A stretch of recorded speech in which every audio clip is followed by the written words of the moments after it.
Hello guys, my name is Wes. Some call me L Wes or Miss Wes. And I'm back again with another book review. The Mysteries of the OLMECs.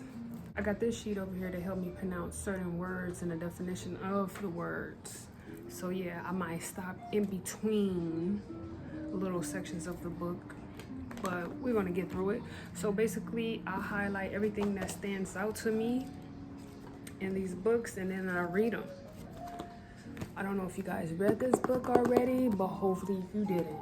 If you did, I apologize in advance for the spoiler alert, and hopefully it intrigued you to go, purchase it, because it has a lot of good artwork in here that I think that a lot of people should see. However, let's get into it. It say, indeed, the OLMECs are now credited with creating the ball game that played such a significant role in all Mesoamerican civilization and the rubber balls that were used in the game. This game may be even older than the OLMECs. In fact, ball courts in the OLMEC Mayan ball game were popular even as far north as Arizona and Utah, and as far south as Costa Rica and Panama. I believe they're talking about basketball. So basically it's been around for centuries. And they said that OLMECs, had a hand in that. So it's saying that it was a calendar, the Mayan calendar been around. The Mayans didn't actually, create the Mayan calendar. They perfected it. The Aztecs and the Mayans perfected the Mayan calendar after the centuries. So it was here in advance. It was here during the OLMEC times, and it was here during the Egyptian times. All this just passed down information. It's a this provide not only that he had been justified in thinking of the dates are very early. In fact, it strikes us now as being, if anything, too recent, but that the whole OLMEC culture is early than the Mayan. So the OLMECs was way before the Mayans. So it was OLMECs, Mayans, and then the Aztecs, and then everybody else. But you see the generations. But nobody really talk about this because they don't never want to attach the blacks to history. Well, history that actually matters. Not only that the Mayan culture was the oldest, but that all the other Mesoamerican cultures had stemmed from it. At the Mesa Redonda, Tuzla is a city in southern Mexico. Tuzla in 1942, the OLMECs were given a provisional starting date around 300 BC, but somewhat later work at San Lorenzo carried out with the aid of radiocarbon analysis, the use of which was spreading throughout the area, showed that 1200 BC was a more realistic date. 19th century scholars had often proposed fabulously early dates for the pre-Hispanic people, and it produced in this century a vigorous counter-reaction, which in its turn condensed them too drastically. But after 1950, this difficulty was to be overcome by the use of dating techniques that are not essentially archaeological. Suddenly here was a diverse looking people who built monumental sculptures with amazing skills, were the actual inventors of the number and writing system used by the Maya, the ball game with its rubber balls, and even knew about the wheel, as evidenced by their wheeled toys. Their heartland or home territory lay in the rubberland of southern Veracruz and Tabasco. The OLMECs may have originated at Monte Alban in Oaxaca City in Mexico, Oaxaca Highlands, the Octotilan, or the Wuzdahuaca cave sites in Guerrero, Mexico, containing murals linked to the Olmec motifs. Near Acapulco on the Pacific, or most likely at Tres Zapates and La Venta in the swamps along the Gulf of Mexico. All of these areas have known OLMEC sites. In the realms of alternative history, many theories exist on how Negroids arrived in Central America. One theory is that they are connected with Atlantis, and Atlantis is in Atlanta, for those who didn't know. As part of the warrior class of that civilization, they were tough and hard-bitten. Say Olmecs inhabited a very large area of southern Mexico. Jade and exotic feathers, the use of hallucinogens, mushrooms, and other psychedelic drugs, and the use of hieroglyphs on stones, steles as markers. Diffusionists who advocate transoceanic contracts between the Americas and Europe, Africa, Asia, and Pacific Islands maintain that important ports were used by ancient seafarers, and any sort of overland trade link between the Pacific and Atlantic ports would be highly desirable. So that's how they used to, get their goods in by boat, of course, like they still do now. According to the Mayas and the Aztecs, there have been 4 previous worlds, and we are now in the 5th world.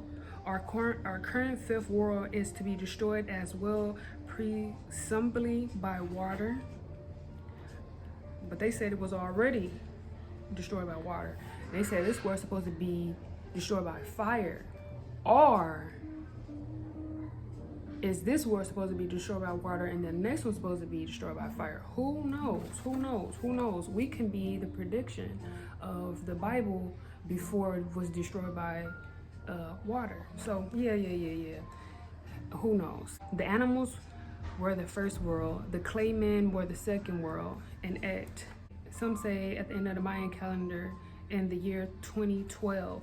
That's when everybody was going crazy in 2012, talking about the world was on end. No, that's when the Mayan calendar was supposed to have ended. In Teotihuacan, a city in northeast of Mexico City, may have had a tradition of capturing prisoners for sacrifice, said Cabrera.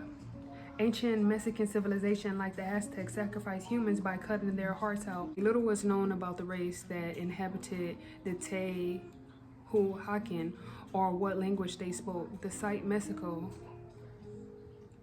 oldest major archaeological site, was revered by later Mesoamerican civilization, including the Aztecs, who gave it its current name, meaning the place where gods were made. Teotihuacan was a place where gods were made. And then it say pyramids are found all over the world, from China, Egypt, Pacific Islands to North and South America. Many of these pyramids, like the Teotihuacan, are associated with water and artificial lakes, such as the pyramids of Giza, which once had a large lake known as Lake Morris near them. Negroes have lived literally all over the world, including the ancient Americans. Dreadlocks were originally worn only by the high priest of Sadhus of India. So y'all see how people be walking around with locks now? They saying basically the high priest was the only people that usually wore that locked their hair and wore dreadlocks. But now it's just a trend. It's a trend thing now. The Olmec's connection to Africa, and said they came before Columbus. Archaeologists like Van Sertima say that the Olmecs look African because they are African. He said they look African because they are African. Isolationists must look elsewhere, and their explanation is that some American Indians look like Africans because certain genetic traits mysteriously became preponderant. Throughout the Pacific, many of the islands' names include Ra, the Egyptian name of the sun god. Also, many Easter Islands statues have an Egyptian ankh at the base of their spine. We got that ankh and we got them pearls. But this, I've been doing this before I start reading this stuff, so it's already in my DNA. And they talking about barrettes and balls. You know how black people wear barrettes and balls? That's what they were talking about. Don't no other race wear barrettes and balls like black people wear barrettes and balls in their hair. Well, people call them clackers or Breton balls, but it say 3 women with long, they talking about a picture, 3 women with long hair that is tied at the end. These women have been identified as Egyptian dancers with weights at the end of their hair. Their long weighted hair played an intricate part in their show. You know, they got that that 9 ether hair that curl up. Oh, and what they were saying, Nefertiti wasn't even from Egypt. She was from Middle Eastern. Say a layer of cemented gravel and came up with the skeletons of a man about 12 feet tall. They say the skeleton was surrounded by carved shells, huge stones, axes, and blocks of porphyry covered with unintelligible symbols. The giant was also noteworthy in another respect. He had a double row of teeth, both upper and lower. When local Indians began to attach a religious significance to the skeleton and artifacts, the authorities ordered it secretly buried, and it was lost to science. So they were saying that they was finding hidden giants and hidden information, and when it came to the surface, they was, you know, trying to destroy the information, hide it, because they didn't want to rewrite history from what they already taught us. It'll set them back years, and they have to do so much more work to brainwash us. So they try to destroy all our previous history and teach us what they want us to know, not what really happened. Perhaps these individuals originated from Sicily. And what I wrote down from Sicily, right? Sicily is Atlantic, Roman, Greek genetic ancestry. The North African Moors conquered Sicily in 827 AD and ruled the land for about 250 years, right? Sicily, founded in 1130, became a part of Italy in 1861, became a part of the Roman Empire, and the Greeks began colonizing Sicily in the 8th century BC. They said the Arabs ruled over Sicily the longest, and the Moors are the Arabs. What they said, okay, so the Moors ruled over Sicily the longest, but somehow in history they switched Arabs and the Moors names up.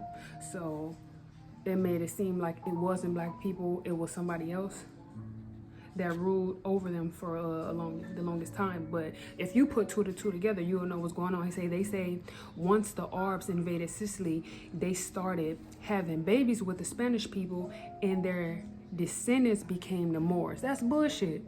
The Moors is black people from Africa, right? They went into Sicily and ruled over for 250 years. Somehow in the mix, their name got mixed up with the Arabs. I don't know where it got mixed up with the Arabs, and they said the Arabs rule, but they went in there and started having black people went in Sicily, started having babies with them folks. That's where all the mix and the half breeding was happening, when the black people went into Sicily and started procreating with them white folks. After the Moors got finished with it, everybody else went in there and got a piece of it. So basically, Sicily was ran through by plenty of people. You got the black people ran through Sicily. You got the Roman people, the Greek people, the damn Italian people that ran through. And half of them people, if you look at their hair, they got curly hair. That's because they got nigga in their blood. A lot of people don't like to talk about it, but deep down in their DNA, they are black. They are black, and that's another big secret that people don't want to talk about. How they a black person and then they hate being black. How you gonna hate what you are? Them damn Greeks, they half breed. They got black in them. Them damn Roman people, they half breed. They got black in them. All of them got black people in them. Don't let them people fool you. That's their biggest secret, and they take this secret to the grave. They don't want nobody to know that they black. They don't want nobody to know that they black. But them folks is niggas. Said that people like with a flat head in the back was usually special people, like people with these size heads. People with elongated heads was considered as special people, intelligent people, gods. They had head binding, they had foot binding. It say the Chinese thought that women with small deformed feet were sexier than women with normal feet. So they will wear shoes like 3 times smaller so their feet will be or look smaller. The Mayans were known to think that cross-eyed women were sexier than those with a direct gaze. So if you cross-eyed and you know they make fun of you, the Mayans think you're sexy. So go to Mexico. They gonna love you. It say the eunuchs. The eunuchs were employed throughout Africa, the Middle East, and China right up until modern times. Chinese eunuchs often had all male genitals removed, and the eunuchs urinated like a woman. Eunuchs. A man that gets his penis cut off so he can only focus on his job duties, in other words. And he is also known as the most trusted man only because he has no sexual desire. So it was men that had to get their private parts removed to do specific jobs in certain areas, certain parts of China and certain parts of Africa, and they call them eunuchs. It was widely believed that eunuchs who would lack the normal male sex drive were good teachers to young kings, as well as highly trustworthy to create guards for a royal harem. And that's what eunuchs was used for. On the other hand, there is the curious notion that a hole drill in one's skull can actually enhance one's psychic abilities. Will you drill a hole in your head to increase your psychic abilities? They was doing studies like this, and some people say that it was working, but I mean, come on now. Y'all out here drilling holes in your head just to see if y'all psychic or not, when you spiritual, you born with it. Some people born with this stuff already. It say this is theory largely maintained that space aliens came to our planet and helped ancient civilization. It is now known that the land of the OLMEC spread from the Central Valley to the La Venta area and to the Pacific coast of the isthmus of the Tehuantepec, and even further south along the Pacific into Guatemala, to El Salvador, Nicaragua, and Costa Rica.